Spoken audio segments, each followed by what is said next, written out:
On May 16, 2011, the New York Times published an op-ed titled "The Long Overdue Palestinian State" by Mahmoud Abbas, president of the Palestinian National Authority. In that piece, Abbas called for the United Nations to formally recognize a Palestinian state based on the pre-1967 borders, regardless of negotiations with the State of Israel. The article appeared just a few days before Barack Obama's much-anticipated speech on the Arab Spring, in which the president also tried to jumpstart peace negotiations between Israel and the Palestinian Authority. To reach an agreement on a two-state solution, Obama declared, Israel must agree to return to the pre-1967 borders, modified only by mutually agreed land swaps. Now, neither Mr. Abbas nor Mr. Obama can explain how anyone could have recognized a United Nations designated Palestinian state that Palestinian leaders and the Arab states themselves have rejected. Of the troubles in Ireland, the poet William Butler Yeats once wrote, "Great hatred, little room, maimed us at the start." In Palestine at the start, there was plenty of room, more than enough room, for a prosperous Jewish state and a prosperous Arab state. After World War I ended, with the dismantling of the Ottoman Empire, the League of Nations established the Mandate for Palestine, including all of the land that is now Israel, the West Bank, and the Gaza Strip, plus the entire territory east of the Jordan River, now called the Kingdom of Jordan.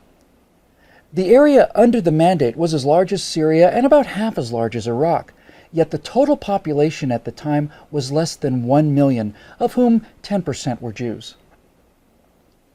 It was in that vast, underdeveloped and underpopulated territory that the British had promised in the language of the 1917 Balfour Declaration to support the establishment in Palestine of a national home for the Jewish people. The declaration also promised that nothing shall be done which may prejudice the civil and religious rights of existing non-Jewish communities in Palestine. Open Jewish immigration to the Holy Land was encouraged, as was freedom of speech, religion, and assembly for the Arabs of Palestine, rights they had sorely lacked under Turkish rule.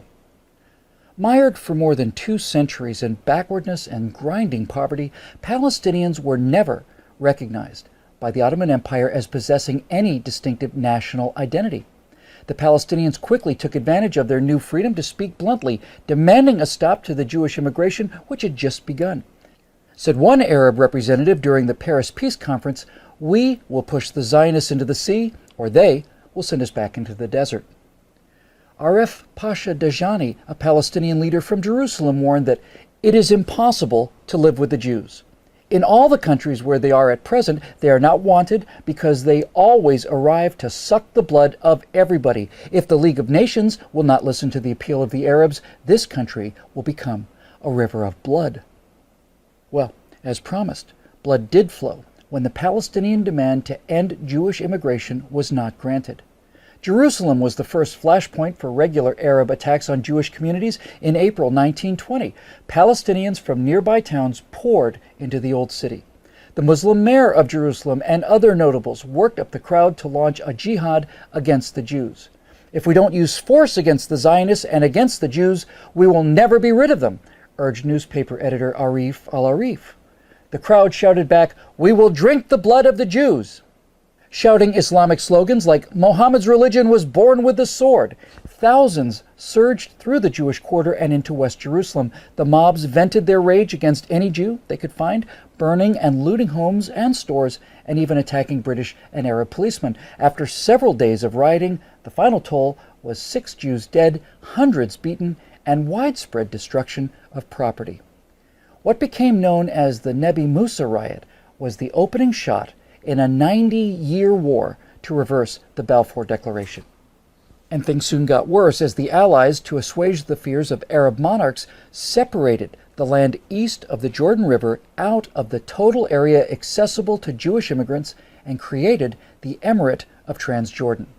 Reconciling the aspirations of Arabs and Jews became far more tenuous after the Balfour Declaration had to be carried out in the truncated area of Palestine from the Jordan River to the Mediterranean Sea.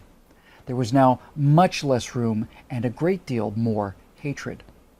The decades that followed were marred by perpetual violence against the Jews both in Palestine and in Europe.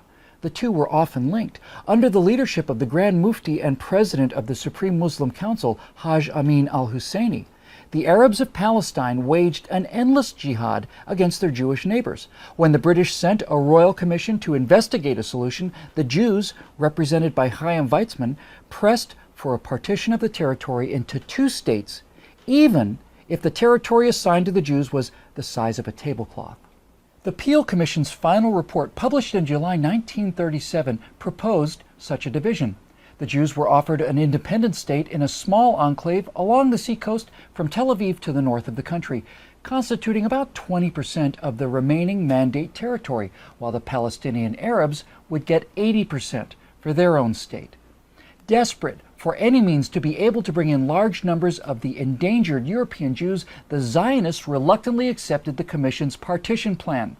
Led by the Mufti, the Arabs rejected partition out of hand and pressed on with the armed revolt against the Mandate.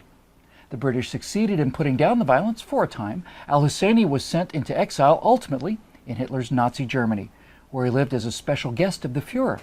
But severe limitations were placed on Jewish immigration to the Holy Land in the years leading up to the Holocaust that undoubtedly directly led to the death of many thousands of European Jews. Now, following the atrocities of the Second World War, Britain relinquished authority over the Mandate to the newly formed United Nations. The UN created yet another commission to try to figure out what to do with the contested territory. The United Nations Special Committee on Palestine recommended, by a vote of 7-3, yet another two-state solution, another partition plan to the General Assembly. This plan would have seen the territory divided almost equally between Jews and Arabs. Once again, the Zionists made public their acceptance of the proposal, and once again, Arab officials announced that any partition would be met with rivers of blood. Shortly after the UN vote, the 20-member Arab League sent their newly organized Arab Liberation Army against the Jews of Palestine. Elements of 5 regular Arab armies from Egypt, Jordan, Syria, Iraq, and Lebanon invaded Israel on May 15, 1948. Arab League Secretary General Abdul Rahman Azam vowed, "This will be a war of extermination and a momentous massacre, which will be spoken of like the Mongol massacres and the Crusades." But despite their overwhelming numbers and heated rhetoric, after a year of fighting, it was the Jewish state that had won a decisive victory. Based on the 1949 armistice lines, Israel's territory expanded by almost 40%. The Palestinian Arabs were the big losers. For the second time in 10 years, their leaders rejected a partition plan that would have given them independence and more land designated for their state than for the Jewish state. Instead, they ended up with nothing, and 650,000 Palestinians became refugees. Jordan's King Abdullah sent his Arab legion to occupy the Palestinian West Bank and annex the territory to his kingdom. Egypt took the Gaza Strip and for the next 18 years denied Palestinians any civil rights. It never occurred to the rulers of Jordan or Egypt to create a state for the homeless Palestinians, nor did new Palestinian leaders like Yasser Arafat protest this occupation of their land by foreign rulers. Now, 3 times in the past decade, Israeli prime ministers have offered Palestinian leaders an independent state, far more generous than anything Jordan and Egypt ever allowed when they controlled the West Bank and Gaza. At Camp David in 2000, Israeli Prime Minister Ehud Barak agreed to the border suggested by President Clinton that would have established a West Bank Gaza Palestinian state with some territorial adjustments and with the Palestinians getting East Jerusalem as their capital. For his part, Palestinian Liberation Organization Chairman Yasser Arafat walked out of negotiations, went back home, and launched the Second Intifada.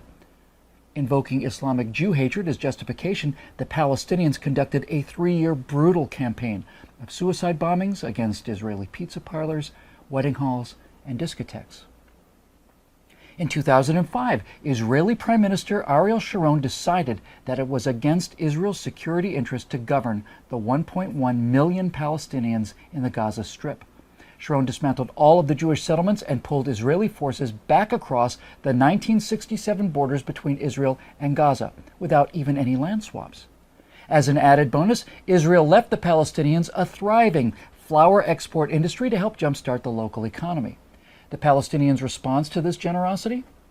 Well, first they destroyed the donated greenhouses, and then they launched a war of missiles and rockets against civilian targets in Israel. In a September 2008 meeting in Jerusalem, then Israeli Prime Minister Ehud Olmert presented President Abbas with a detailed map of a future Palestinian state that, with land swaps, would constitute close to 100% of the territory of the West Bank and Gaza prior to the June 1967 war. Olmert also offered to divide Jerusalem, enabling the Palestinians to locate their capital in the eastern half of the city. Promising to come back the next day for further discussions, Abbas took Olmert's map to his Ramallah office, just a few miles outside Jerusalem, for his aides to study.